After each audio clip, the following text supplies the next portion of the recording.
Load commutated chopper. Load commutated chopper, सबसे पहले हम इसके सर्किट के बारे में बात करेंगे। इसमें 4 थायरिस्टर्स होते हैं, जिसको T1, T2, T3 और T4 से डिनोट किया गया है।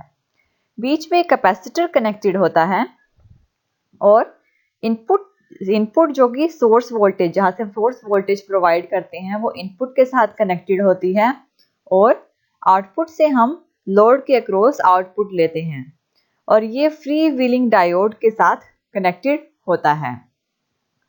एक टाइम पे एक थायरिस्टर पेयर का वर्क करता है, यानी कि T1 और T2 वन टाइम पे वर्क करते हैं और T4 यानी थायरिस्टर 4 और थायरिस्टर 3 वन टाइम पे वर्क करते हैं। जब T1 और T2 वर्क करते हैं, T4 और T3 ऑफ कंडीशन में होते हैं और जब T4 और T3 वर्किंग कंडीशन में होते हैं तो T1 और T2 ऑफ कंडीशन में होते हैं। इसमें क्या होता है कि जब हमारा थायरिस्टर 1 और थायरिस्टर 2 वर्क करते हैं, उस टाइम पे ये दोनों थायरिस्टर मेन थायरिस्टर बन जाते हैं और यानी कि मेन स्विच बन जाते हैं और जो हमारे T3 कैपेसिटर और T4 हैं, ये हमारे कम्यूटेटेड कंपोनेंट होते हैं। और अनदर कंडीशन में जब हमारा T4 और T3 वर्क करते हैं तो ये मेन स्विच बन जाते हैं और उस टाइम पे T1 कैपेसिटर और T2 कम्यूटेटेड कंपोनेंट्स बन जाते हैं। इस तरह से एक टाइम पे एक पेयर वर्क करता है। सबसे पहले हम वैसे तो इसके टोटल 3 मोड्स होते हैं। इस टॉपिक में हम इसके 2 मोड्स करेंगे, मोड 1 और मोड 2। हमने इसमें क्या किया है, इसका जो सर्किट डायग्राम था उसमें थायरिस्टर की जगह ना स्विचेस से रिप्लेस कर दिया है, यानी हमने एज्यूम कर लिया है कि यहाँ पे स्विचेस हैं। सबसे पहले थायरिस्टर को वर्क करवाने के लिए कैपेसिटर चार्ज होना जरूरी होता है। सोर्स वोल्टेज से सबसे पहले कैपेसिटर चार्ज होता है और उसके बाद ही जो हमारा लोड कम्यूटेटेड चॉपर है ये वर्किंग कंडीशन में आता है। सबसे पहले हम फर्स्ट मोड की बात कर रहे हैं, मोड 1 ऑपरेशन। जब हमारा कैपेसिटर कंप्लीटली चार्ज हो जाता है तो हमारा थायरिस्टर 1 और थायरिस्टर 2 ये दोनों वर्किंग कंडीशन में होते हैं। इन दोनों के गेट पे हम ट्रिगर पल्स प्रोवाइड करते हैं जिससे ऑन कंडीशन में आ जाते हैं। लेकिन इस टाइम पे थायरिस्टर 3 और थायरिस्टर 4 ऑफ कंडीशन में हैं। इनपुट से हम सोर्स वोल्टेज से इनपुट वोल्टेज प्रोवाइड करेंगे जिससे हमारे सर्किट में करंट फ्लो होगा। ये करंट जो फ्लो होगा वो इस तरह से फ्लो होगा। जो एरो शो कर रहे हैं ये करंट की डायरेक्शन को शो कर रहे हैं। सोर्स वोल्टेज से करंट फ्लो होना स्टार्ट होगा। ये थायरिस्टर 1 से क्रॉस करके कैपेसिटर से जाएगा और कैपेसिटर से ये क्रॉस करके थायरिस्टर 2 पे जाएगा और थायरिस्टर 2 से फिर ये जाएगा लोड पे, जिससे आउटपुट पे हमें एक वोल्टेज मिलेगी। इसकी थोड़ी वर्किंग हम इसकी वेव फॉर्म्स के अकॉर्डिंग देखते हैं। वैसे तो जो हमारी आउटपुट वोल्टेज जो यहाँ पे आएगी वो 2Vs के इज इक्वल टू होगी। ऐसा इसलिए होगा क्योंकि यहाँ पे जो वोल्टेज आ रही है वो तो है एक कैपेसिटर वोल्टेज जिसको Vc से डिनोट किया है और एक है सोर्स वोल्टेज जिसको Vs से डिनोट किया गया है। ये दोनों प्लस करेंगे तो 2Vs यानी कैपेसिटर वोल्टेज जो भी होगी यहाँ पे वो Vs के इक्वल ही होती है, इसलिए आउटपुट वोल्टेज होगी वो 2Vs यानी डबल होगी, 2Vs होगी। अब इसकी आउटपुट वोल्टेज में चेंजेस भी आते हैं, वो हम देखते हैं इसके वेव फॉर्म्स के अकॉर्डिंग। सबसे पहले क्या हुआ कि जब थायरिस्टर 1 और थायरिस्टर 2 के गेट पे ट्रिगर पल्स प्रोवाइड किए, ट्रिगर पल्स है उनके गेट पे ट्रिगर पल्स प्रोवाइड किए उनको ट्रिगर करने के लिए, जिससे जो और लेकिन थायरिस्टर 3 और थायरिस्टर 4 अभी ऑफ कंडीशन में है, इस पे कोई ट्रिगर पल्स प्रोवाइड नहीं की गई है। इससे आउटपुट करंट तो हमारा यहाँ से फ्लो हो रहा है थायरिस्टर 1 कैपेसिटर T2 और लोड के क्रॉस, तो आउटपुट करंट हमारा कांस्टेंट रहेगा क्योंकि आउटपुट पे जब करंट फ्लो होता रहता है तो वो कांस्टेंट रहता है, यानी आउटपुट करंट फ्लो हो रहा है।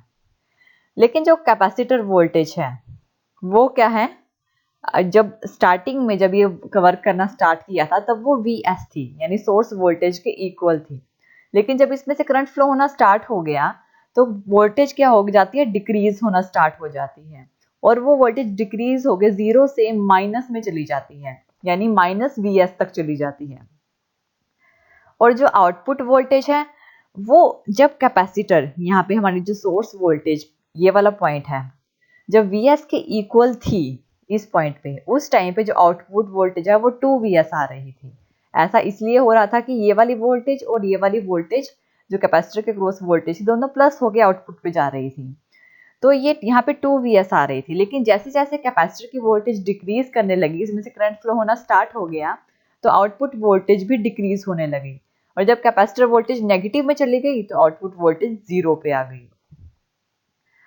तो यहाँ पे जब कैपेसिटर वोल्टेज नेगेटिव में चली जाती है तो जो आउटपुट वोल्टेज उस टाइम पे क्या होता है, ये जो सोर्स वोल्टेज है और जो कैपेसिटर वोल्टेज है दोनों का जो डिफरेंस आता है उस टाइम पे प्लस नहीं होता क्योंकि ये नेगेटिव में है, इसलिए दोनों डिफरेंस शो करती है। Vs minus Vs is equal to 0, यानी आउटपुट वोल्टेज क्या हो जाती है, 0 हो जाती है। जो कैपेसिटर करंट है इस टाइम पे वैसे ही फ्लो करेगा जैसे आउटपुट करंट फ्लो हो रहा है। वोल्टेज डिक्रीज होगी लेकिन करंट फ्लो हो रहा है।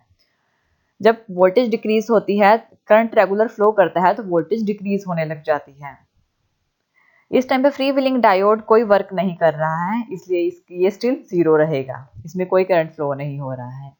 और थायरिस्टर T1 और T2 के अक्रॉस करंट फ्लो हो रहा है, इसलिए ये करंट ये हमारी वैल्यू को शो करेगा, यानी ये वेवफॉर्म अपवर्ड डायरेक्शन में शो करती है क्योंकि इस टाइम पे करंट फ्लो हो रहा है।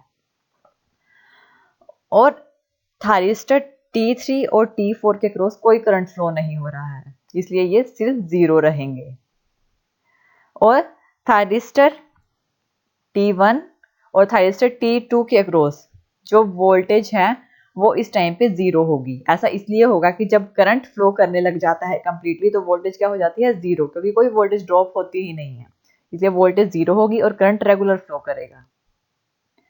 और जो थायरिस्टर T3 और T4 के क्रॉस वोल्टेज है वो इस टाइम पे होगी -Vs से, जैसे कैपेसिटर वोल्टेज डिक्रीज होना स्टार्ट होगी, यहाँ से वो धीरे धीरे इंक्रीज होना स्टार्ट होगी -Vs से Vs तक, यहाँ पे +Vs पॉइंट आ जाएगा। ये सिर्फ इंक्रीज होगी, यानी कि वोल्टेज ड्रॉप हो रही है हमारे जो ऑफ थायरिस्टर हैं इनके अक्रॉस वोल्टेज ड्रॉप होगी, जबकि इनके क्रॉस नहीं होगी क्योंकि कंडक्टिंग कंडीशन में है। ये तो था हमारा मोड 1 जो T0 से T1 के बीच में शो कर रहे हैं। अब हम बात करते हैं मोड 2 ऑपरेशन की। मोड 2 ऑपरेशन जिसमें हमारे सारे थायरिस्टर ऑफ कंडीशन में होते हैं और कैपेसिटर होता है वो लीनियर चार्ज करता है, और इस टाइम पे जो करंट फ्लो होगा वो हमारा होगा फ्री व्हीलिंग डायोड के थ्रू, यानी कि हमारा जो सारा करंट है आउटपुट लोड से फ्री व्हीलिंग डायोड के थ्रू फ्लो होगा, और यहाँ पे जो करंट होगा वो फ्री व्हीलिंग डायोड करंट होगा। बाकी सारे थायरिस्टर ऑफ कंडीशन में हैं, तो इस टाइम पे जो आउटपुट इनमें तो ये सारे ऑफ कंडीशन में तो कोई ट्रिगर पल्स देने की जरूरत नहीं है, लेकिन आउटपुट करंट तो फ्लो हो रहा है यहाँ से फ्री व्हीलिंग डायोड के थ्रू, इसलिए ये कांस्टेंट रहेगा। और जो कैपेसिटर की वोल्टेज है वो क्या होगी, नेगेटिव में स्टेबल होगी, यानी कि -Vs में स्टेबल होगी, चार्ज करेगी लीनियरली। और जो आउटपुट वोल्टेज है वो फिलहाल 0 ही रहेगी। और जो कैपेसिटर करंट होगा वो क्या होगा, अभी 0 रहेगा, कैपेसिटर के थ्रू कोई करंट फ्लो नहीं हो रहा है, सिर्फ वोल्टेज ड्रॉप हो रही है, इसलिए यहाँ पे जो कैपेसिटर की वोल्टेज है वो लीनियर हो जाती है, वो लीनियर चार्ज करता है और कोई करंट फ्लो नहीं हो रहा। फ्री व्हीलिंग डायोड इस टाइम पे, यानी फ्री व्हीलिंग डायोड इस टाइम पे वर्क कर रहा है, तो फ्री व्हीलिंग डायोड जो कंडक्टिंग कंडीशन में है उसकी जो वेव फॉर्म है वो अपवर्ड डायरेक्शन में आ जाएगी, जो कि आउटपुट करंट के इक्वल होगी। ये इस फ्री व्हीलिंग डायोड इस टाइम पे वर्क कर रहा है। और T1 यानी जो थायरिस्टर 1 और 2 के अक्रॉस अभी कोई करंट फ्लो नहीं हो रहा है, इसलिए ये 0 रहेगा। और थायरिस्टर 3 और 4 के अक्रॉस भी कोई करंट फ्लो नहीं हो रहा, इसलिए ये भी रिमेन 0 ही रहेगा।